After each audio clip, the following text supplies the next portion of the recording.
안녕하세요. TV책방 북소리 홍선우입니다. 10월 9일, 어제는 한글날이었는데요. 어제 하루 아름다운 우리말 많이 쓰셨나요? 세종대왕은 우리말과 한자가 달라서 이 백성들이 자신의 생각을 제대로 펼치지 못하는 것이 안타까워 아름다운 한글을 만드셨는데요. 글자는 생각을 만나서 비로소 의미를 갖게 되는데요. 생각과 글을 일치시켰다는 점에서 세종대왕의 업적은 정말 대단합니다. 오늘 TV책방 북소리에서는 한글날을 맞아 국어학자 남영신 선생을 모셔보겠습니다. 한글과 글쓰기에 대한 이야기 함께 나눠보시죠.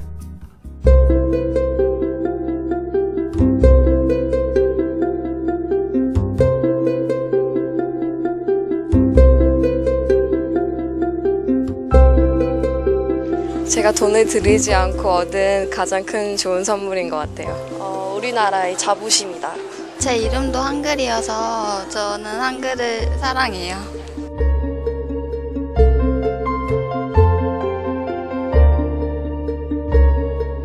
줄임말이나 비속어는 사용하지 않았습니다. 딸하고 얘기하다 보면 잘못된 말 가르칠까봐 일부러 아이들이 보는 종이 사전 같은 거 사가지고 좀 가물가물하는 거는 그 검색을 해서 정확한 단어가 맞는지 먼저 확인해보고 그렇게.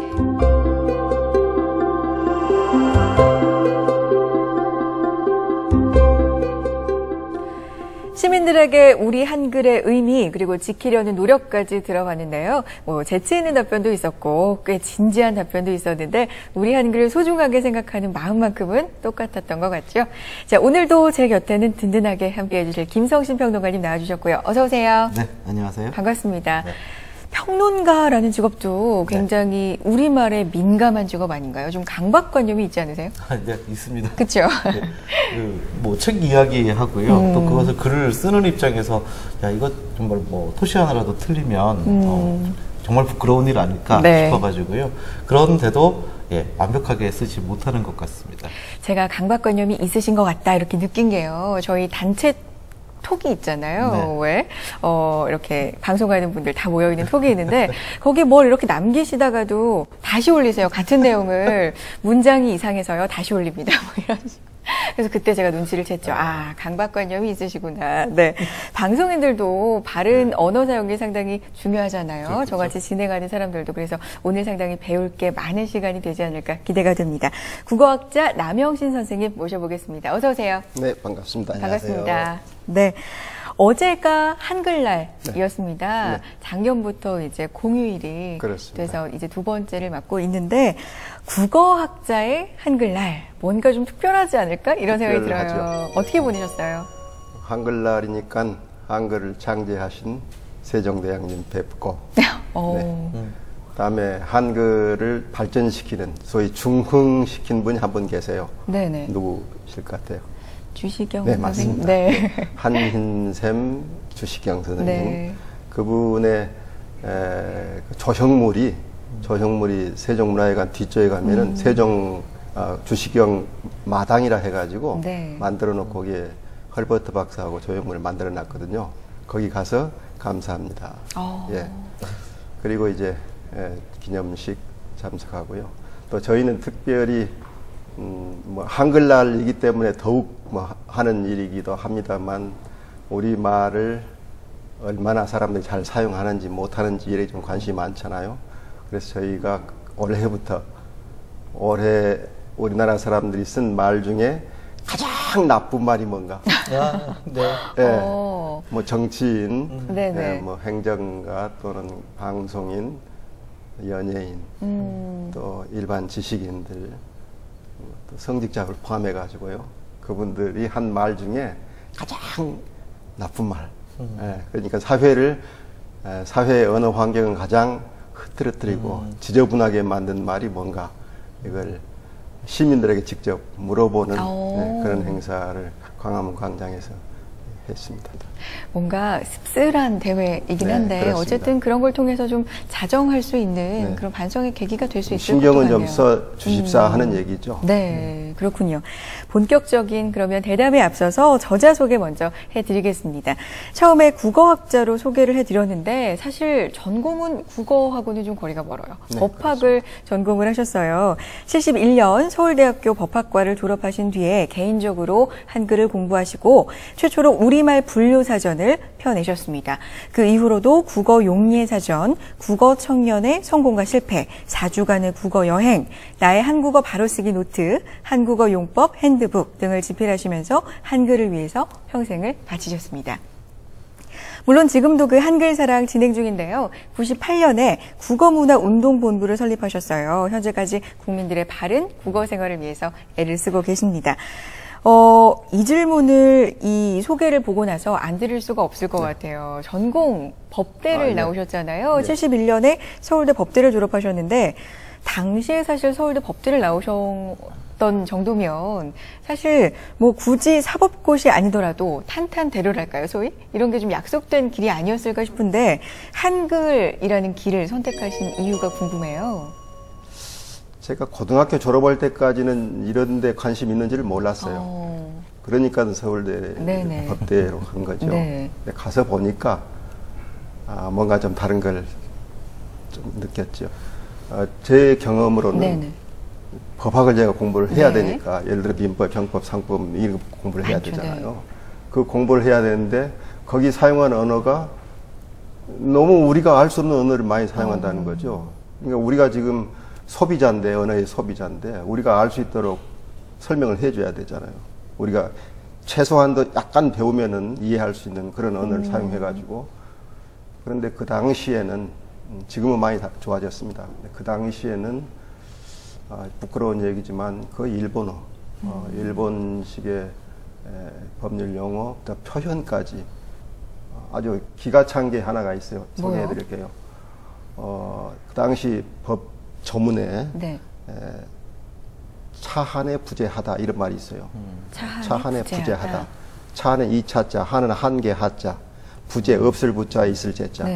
그러면 이 한계는 없다 이런 얘기가 됐죠. 이 무슨 말인지 모르죠. 근데 그게 무슨 뜻이냐면 지금 법에서는 다 빠졌어요. 지금 법에서는 그걸 어떻게 얘기하고 있냐면 그러하지 아니하다. 쉽네요. 그러니까 이럴 때 벌을 주는데 이런 경우에는 그렇지 않다는 얘기죠. 그러니까 사람을 죽이면은 뭐 어떤 벌을 주는데 이 경우에는 부득이 그런 일을 했으니까 벌을 안 주겠다는 그런 의미로 차한에 부재하다. 차한에 부재하다 이 뜻을 어떻게 할 수 있습니까?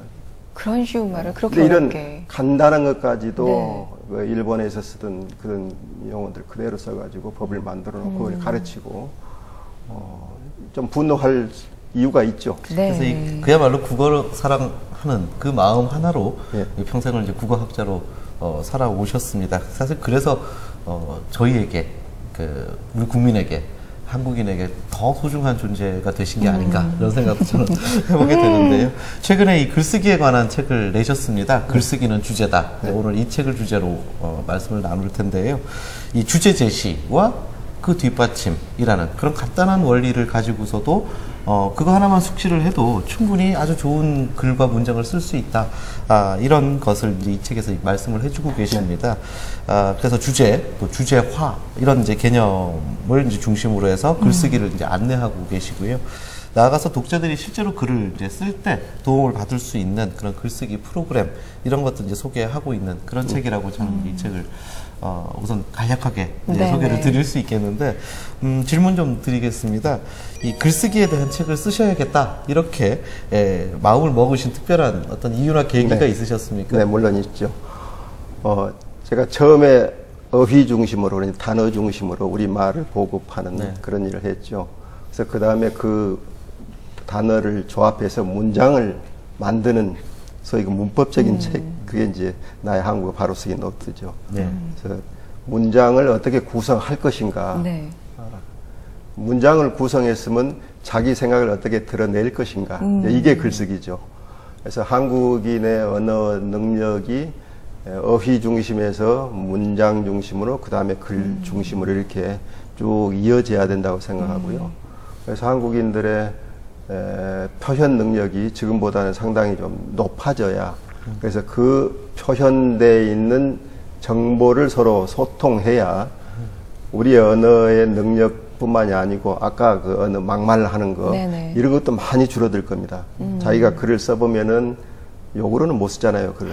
그래서 자기가 드러낼 수 있는 가장 많은 지식 가지고 가장 격조 높은 표현으로 이렇게 바꿔 나가려고 노력할 텐데, 그런 노력들이 결국 쌓이고 쌓이면 우리 사회의 언어 환경이 상당히 정화되지 않겠는가.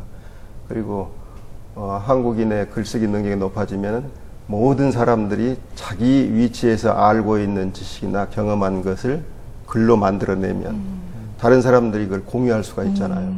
그러면은 우리가 지금 알고 있는 것만 잘 공유하고 잘 활용해도 사회 발전하는 데 상당히 유리한 그런 기회를 얻을 수 있으니까요.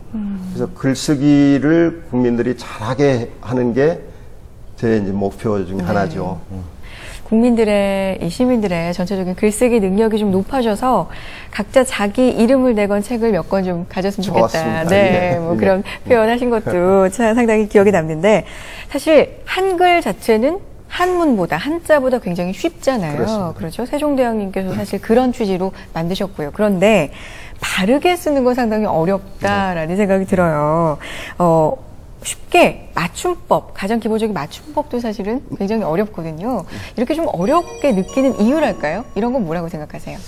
글쎄요, 세계에서 가장 쉬운 한글을 세계에서 가장 어렵게 쓰는 사람들, 뭐 이렇게 얘기할 수 있는데요. 왜 우리가 스스로 이렇게 어려워져야 되는가, 그 부분에 대해서 이제 국어학자들이 좀 고민을 해봐야 될 겁니다. 한글 자체의 문제도 있을 수 있고요. 네. 그 자체는 쉬운데 모아서 쓰는 과정에서의 여러 가지 복잡한 규칙이 필요하다니까.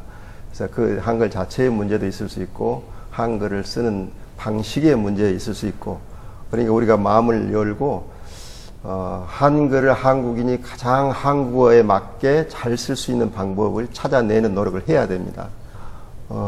근데 처음부터 어렵다고 생각할 게 아니고 일단 초등학교부터 시작해서 고등학교까지 최소한도 어문 규정을 완전히 익혀야 된다는 의무감을 완전히 가져야 된다고 생각해요.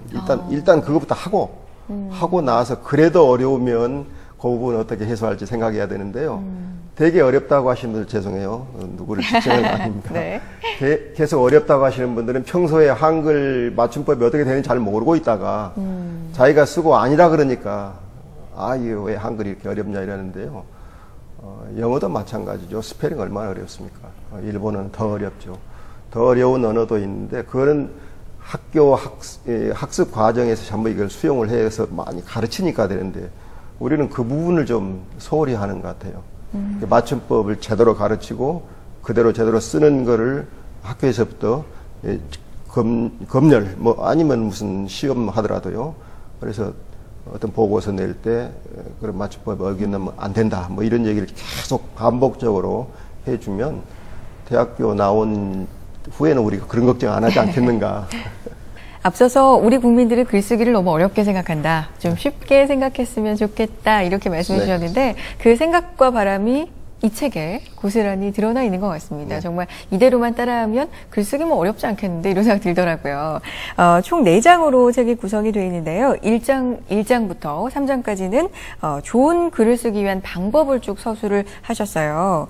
근데 가장 여기서 강조하신 게 주제화거든요. 네, 그렇습니다. 주제를 강조하셨는데 주제 얼만큼 중요한 건지 좀 짚어주세요. 주제가 전부죠. 글의 전부죠. 사람에게 정신이 있다면 네. 글에는 주제가 있다고 볼 수가 있죠. 근데 대개 사람들이 글을 쓰기 시작할 때 생각을 하죠. 내가 뭐에 대해 써야 되겠다. 그렇죠. 글을 어떻게 써야 되겠다. 생각을 하죠. 그런데 주제를 강조하는 이유는 생각하다가 글을 쓰다가 보면은 엉뚱한 길로 자기 그 기분에 들떠가지고 하고 싶은 얘기를 막 쓰게 되거든요. 그러다 보면 결국 여러 가지 다른 얘기들이 섞여서 주제가 드러나지 않게 되고 때로는 주제와 반대되는 얘기도 합니다. 그래서 그런 부분만 빼고 쓴다면 글쓰기는 쉬울 거다. 그래서 어떻게 하면 주제를 잘 드러낼 것인지 그 얘기를 하고 있습니다. 그렇게 주제가 정해지고 나면 이제 그 주제에 묶이는 문장들을 이제 써 내려가는 거겠죠. 그렇죠. 그때 이제 그야말로 필력이라는 것이 필요한 그런 시점일 텐데 그렇다면 이 필력이라는 노력에 의해서 얻어질 수 있는 것이냐, 뭐 아니면 그것은 타고난 재능이냐, 뭐 여러 가지 질문이 있을 수 있는데 어떻게 생각하십니까? 제가 이 글을 쓰는 이유는 필력은 노력한 만큼 얻어진다.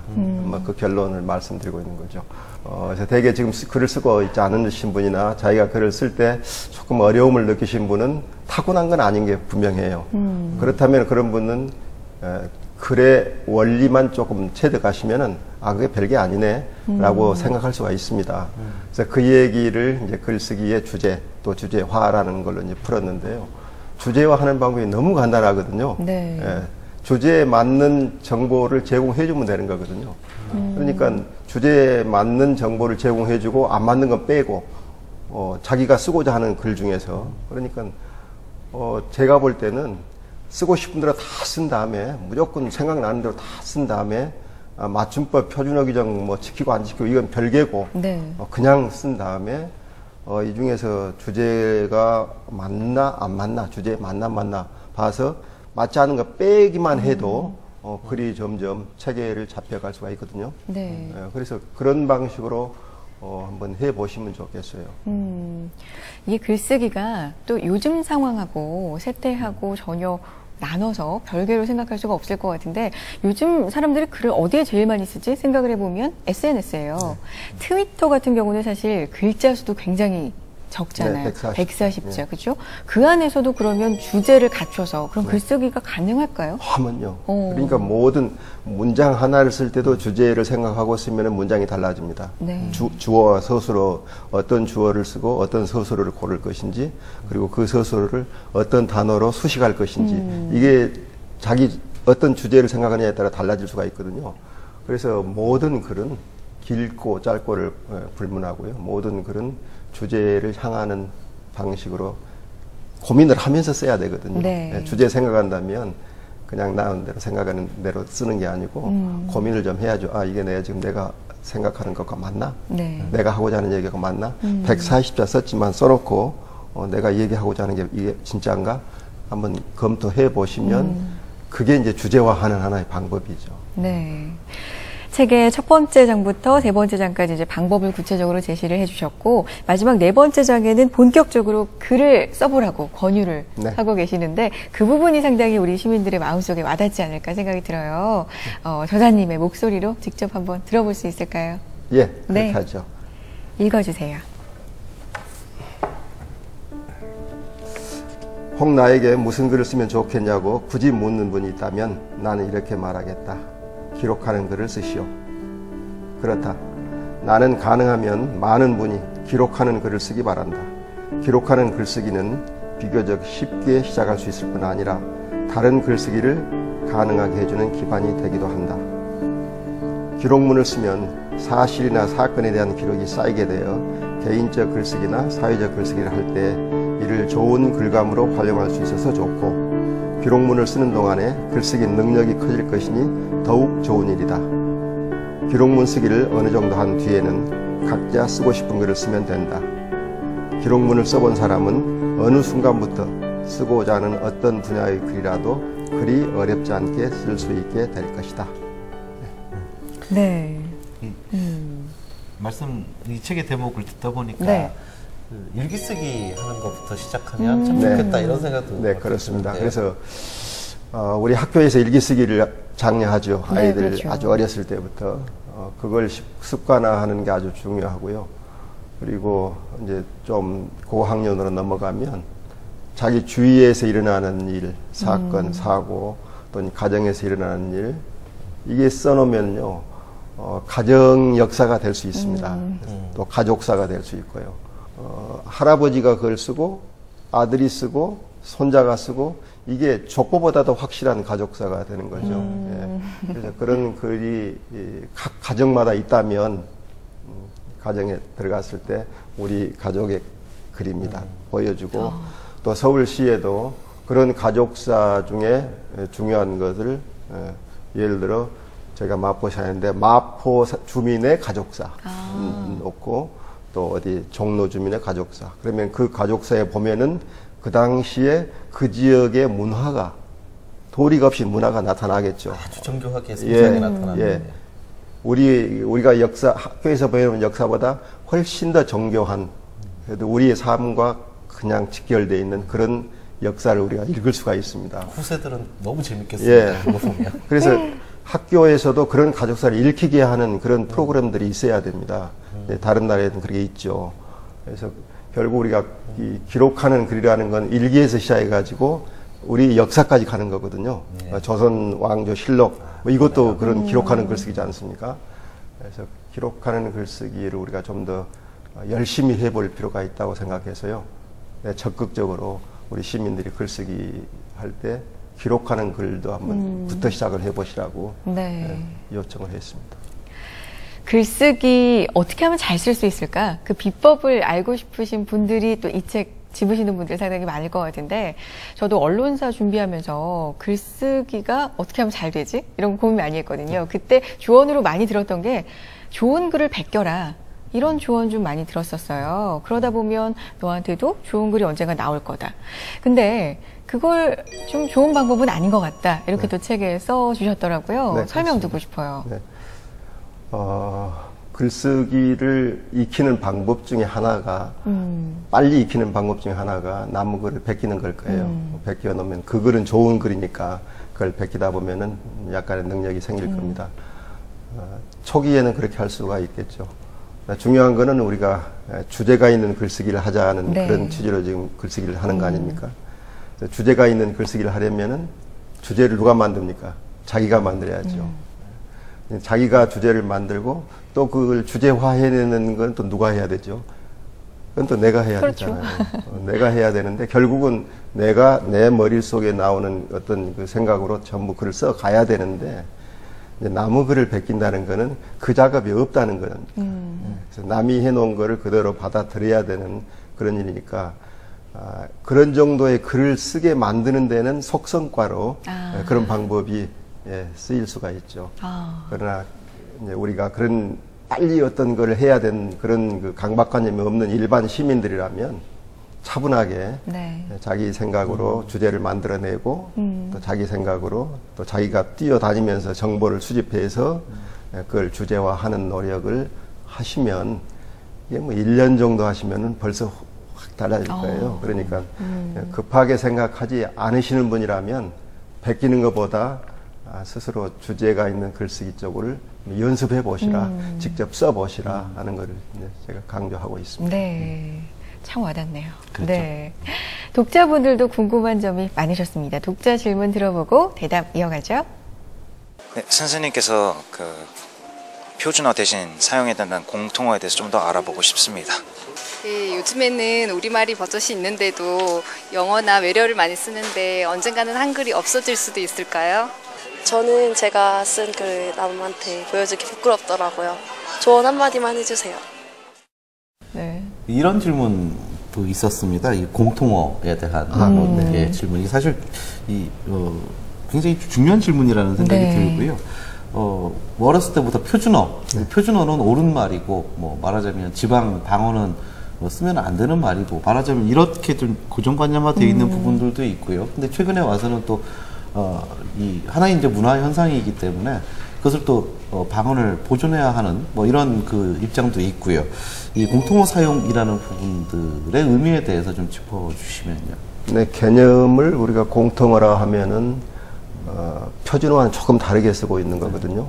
각 지역에서 어느 정도 공통적으로 쓰고 있는 말이라면은 그냥 받아들이자는 거예요. 경상도나 전라도에서 쓰고 있다면 그 정도는 받아들이자는 그런 의미인데요. 이게 사실 한 5년 전부터인가 이제 얘기가 좀 됐어요, 공통어. 그러다가 다시 또 들어갔죠. 아직은 우리가 공통어라는 개념에 좀 충실하는 그런 의미는 아니고, 지방어, 각 지방어를 좀 더 잘 살려서 쓰고 이걸 육성하자, 그런 쪽으로 가는 그 후에 공통어를 좀 더 개발해서 표준어를 대체할 수 있는 데까지 이르는 그런 과정이 좀 필요할 겁니다. 사실은 표준어 개념을 지나치게 밀어붙였던 것은 사실 좀 그 오류라고 볼 수 있지 않나요? 그렇게 볼 수 있죠. 특히 이제 근대 민족국가가 만들어지면서 각 지역의 방언이 너무 많다 보면은 국민들 통합을 하기 어려우니까 표준어를 만들어서 모든 국민들을 교육하고 그래서 하나의 국민으로 단일 국민으로 만드는 그런 정치적인 의도가 있었던 거죠. 그러다 보니까 세계에서 아마 우리처럼 표준말에 대해서 아주 강하게 집착하는 그런 나라가 흔치 않아요. 그래서 그런 부분은 이제 다른 부분도 그렇습니다. 우리가 권위적인 그런 사고방식이 좀 있는데요. 언어에서도 좀 다변화하는 그런 노력을 해야 될 겁니다. 그런 것들도 조금은 좀 바뀌어야 될 필요가 있지 않나 뭐 그런 생각이 듭니다. 자, 다음 분은요. 장기적으로 좀 내다보셨는데 걱정이 굉장히 많으신 분인 것 같아요. 외래어를 이렇게 많이 쓰다 보면 결국에 우리말이 없어지는 거 아닌가요? 뭐 이런 걱정을 좀 해주셨는데. 안 없어질 겁니다. 그렇죠? 네.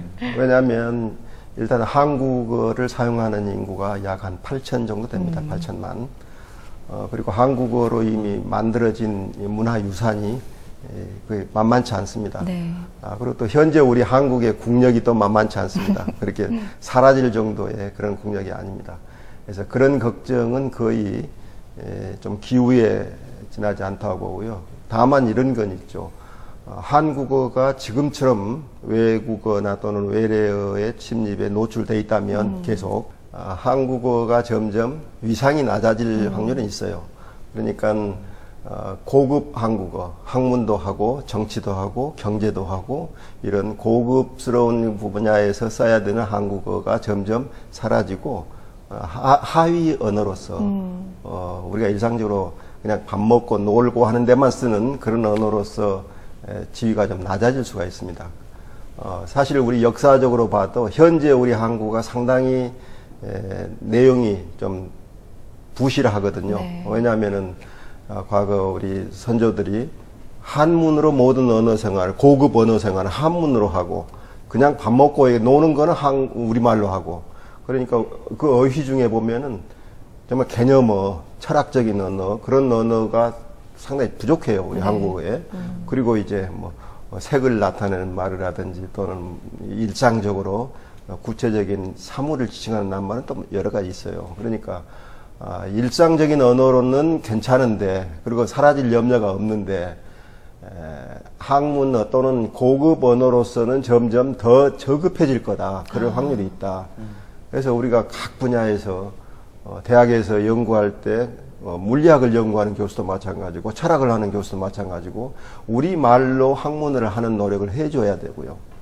또 그거를 학교 학생들한테 가르쳐서 우리 언어가 학문하면서 또는 정치하면서 경제하면서 언제든지 사용할 수 있는 언어가 될 수 있도록 이렇게 만들어 줘야 한국어가 좀 더 위상도 강화되고 한국어가 발전이 되고 그래서 뭐 없어지지 않은 것이 중요한 게 아니고 좀 더 다른 많은 정보를 갖춘 언어, 고급 언어로서 네.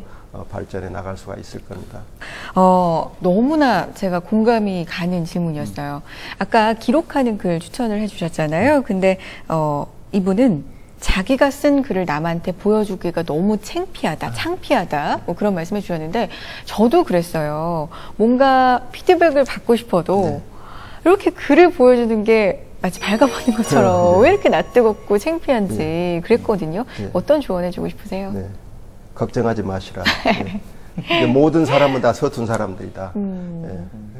제가 서울시에서 지금 글쓰기 교육을 하고 있어요. 시민들 네. 대상으로 하고 있는데 글 쓰고 싶은 사람, 글 쓰겠다는 사람 오십시오거든요. 그러면 와요. 와서 이제 뭐 주제가 있는 글쓰기 얘기하면서 이제 글 하나씩 꼭 일주일에 하나씩 쓰게 하거든요. 근데 잘 안 쓰는 분이 꼭 계세요. 왜 안 쓰느냐 하면은 되게 부끄럽고 불안하고 이게 어떤 얘기를 들을지 모르니까 그래서 글을 못 쓰겠다고 하는 분이 꼭 몇 분 계세요. 그래서 제가 그렇죠. 배우는 과정에서는 틀릴 권리가 있는 거다. 예, 잘못 쓸 권리가 있다. 그러니까 내가 나 지금 이렇게 잘 쓰고 있다라는 걸 보여주는 게 아니고 내 글은 지금 이 정도다라고 생각하면 되는 거거든요. 근데 조금 더 꾸며가지고 내가 좀 잘 쓰게 보여야 되는데 이걸 보여줘가지고 내가 이런 지적을 받으면 아 창피하겠다 이렇게 생각하면 못 보여주죠. 글쓰기는 자기를 객관화하는 일이니까요. 도리 없이 보여줘야 되잖아요. 결국은 보여줘야 되죠. 그러니까 보여주는 거에 대해서 너무 강박관념 가지 마시고 그냥 보여주시고 요거 더 먹으면 아마 나는 그 정도입니다 지금. 그래서 지금 더 쓰려고 노력합니다. 이렇게 자신 있게 계속 나가주시면 어느 순간에는 자기가 글을 쓰게 되죠. 발표도 그렇잖아요. 일단 발표를 해고 나면은 다음 발표를 좀 쉬워지는 것처럼. 맞아요. 그래서 글쓰기에 좀 두려움을 가지시는 분들은 제가 꼭 말씀드리는 건데요. 걱정 마시고 쓰시라. 쓰시고 혹시 누군가 뭐 그런 이렇게 쓰느냐라고 하면은 나는 그 정도 지금이야. 내 상황이 이 정도인데 지금 내가 더 잘 쓰기 위해서 지금 노력하고 있는 중입니다. 라고 이 얘기만 할 수 있으면 난 충분하다고 봅니다. 근데 사실 타인에게 보여주는 그 순간부터 글이 느는 것 같다는 그렇습니다. 생각이 들더라고요. 어쨌든 정말 재밌는 이야기 오늘 많이 나눠봤는데 이제 앞으로의 계획, 앞으로 어떤 일들을 단기적으로 또 장기적으로 해 나가실 건지 그것도 좀 궁금합니다. 그래서 지금 제가 우리나라 사람들 중에 자기가 글을 쓰고자 하는 사람들을 좀 많이 모으고 싶어요. 그래서 그분들에게 글을 잘 쓸 수 있도록 계속 좀 지원해드리고 그래서 그분들이 자기 이름으로 책을 하나씩 내기를 제가 바라고 있는 거거든요. 자기 이름으로. 자기 가족사를 써도 좋고요. 지금 사회적으로 문제가 되는 여러 가지 이슈 관련돼서 내가 생각하는 걸 써도 좋고요. 어떤 것이든지 자기가 쓰고자 하는 것을 정하고 그래서 그 정한 걸 가지고 주제화한 글을 잘 쓸 수 있도록 제가 도와드리고 싶어서요. 그래서 지금 이제 서울시 그 동그라미 방에서 계속 강의를 하고 있는데요. 그래서 우리 국민 중에 자기 글을 쓰는 사람들이 많으면 많을수록 한국의 언어 환경은 아주 좋아질 것이다. 그래서 지적 수준도 높아지고 한국어의 위상도 높아지고 한국어의 그 자질 거기에 있는 많은 정보들이 얼마나 많아지겠습니까? 그래서 좀 기대를 좀 나름대로 하고 있죠. 한국어로 우리 국어로 글을 쓰는 사람들이 지금보다 2배로 늘어지면 좋고 그러면 좋겠다. 열의가 대단하신 것 같아요. 정말 우리나라 많은 분들이 좋은 글로 세상하고 소통할 수 있으면 정말 좋겠다라는 상상이 되고 참 좋은 기분이 드는데요. 앞으로도 아름다운 우리 말과 글 지켜가는데 또 많은 분들이 글쓰기 실력이 향상되는데 많은 도움 주시기 바랍니다. 네, 고맙습니다. 네, 고맙습니다. 감사합니다.